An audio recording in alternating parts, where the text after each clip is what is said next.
Okay. So I'm almost scared to ask you this. Probably should be. But what was the strangest in-game item that you have picked up but eventually found use for in a game? Okay, let me stroke my beard thoughtfully. I'm thinking when I collected all those Korok seeds in Legend of Zelda Breath of the Wild, only to be rewarded with Hestu's gift, which, spoiler alert, if you didn't know what you get after doing that, it is a useless pile of golden poo. Yes, that's a real thing. Okay, no. It happened. It's in the canon. But wait, but part of the question was that you found use for it. Mm-hmm. Do I even want to know?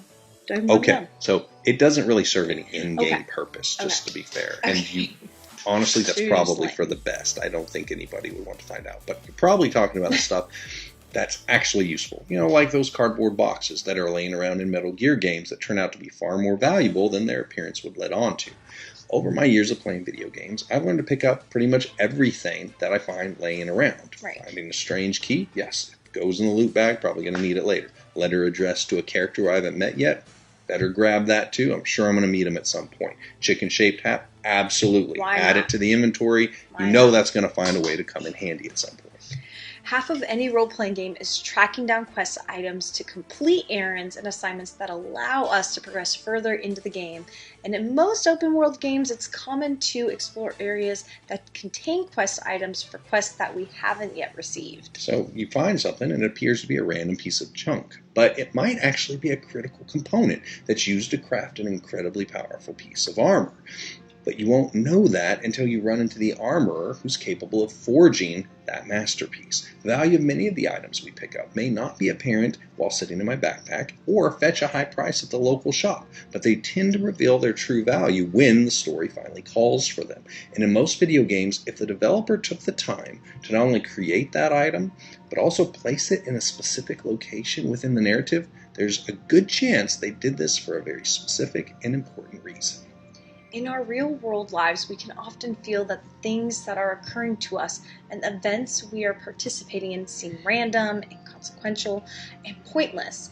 And in our personal journeys for purpose and meaning, the last thing any of us want is to pursue dead-end paths and hollow-end side quests. We trek through our own personal valleys of the shadow of death, only to find that our reward at the end does not possess any obvious value. Perhaps we find ourselves stuck taking an unplanned and unwanted detour in life. And at the end, we find ourselves holding an experience that only offers more questions. We crave answers that will make these unpleasant inconveniences and painful disruptions meaningful in some way. But as we'll see in the path of Christ himself, these unexpected diversions and seemingly random quest items that we find along the way serve purposes that often don't reveal themselves until the circumstances of our lives call for them to demonstrate their importance. And many times, the oddest items don't show their true value until we're reaching our journey's end. The very first quest items that were recorded as being given to Christ were offered by the wise men who visited him from the east in Matthew. A story I'm sure most of us are probably aware of. We at least know the song, right? We Three Kings and all that good stuff. I'm not going to sing it because we don't have the license. Newly born Christ received the first quest items for his journey: gold, frankincense, and myrrh. And all of those items possessed some kind of inherent value, some more than others, but they were also not necessarily what most people tend to put on their infant gift registry. Now, most of the time it's because it's not an option. Target doesn't really have an aisle just for gold. Now, I would certainly appreciate any amount of gold that somebody wants to send my child's way, but I'm not exactly sure what a baby would find to do with these exotic spices. My guess, based on personal experience with a toddler, is they'd just make a giant mess with them.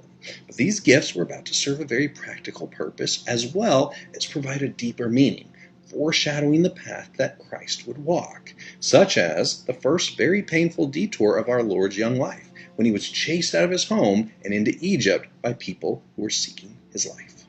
These gifts came with a bullseye, as many of our gifts in life often do. No sooner had Christ been blessed with this outpouring of love than the enemy launched an attack to crush his journey before he had even begun to take his first steps. Now, I don't know if any of you have had to move before. It's not pleasant, and it's not cheap. I have a pretty good feeling that the gold that they had received probably came in pretty handy for that emergency move to Egypt. At least you got to put a down payment on something. Like in many of our games, the quest item arrived right before the necessity to use it appeared. And what appeared to be just a random gift of kindness from strangers could not have arrived at a more critical time. So, gold, we get it. That makes sense, right? But what about this frankincense? What about the myrrh? Sure, they had value and were easily tradable items that might also provided financial support for this young family during their unplanned detour to a foreign country. That also indicated the journey of Christ's life before he ever got started. Frankincense was a critical aspect of the offerings to the Lord that he commanded his people to bring, but because they had forsaken him and his covenant, they were no longer acceptable to him. That's right. The only sacrifice that could atone for the sins of people was laying there in Mary's arms, the willing sacrifice of a perfect gift, offered to the Father in the form of Christ. From his earliest days, his journey destined him to take up his place as an offering, and that was symbolized by the frankincense that he was given.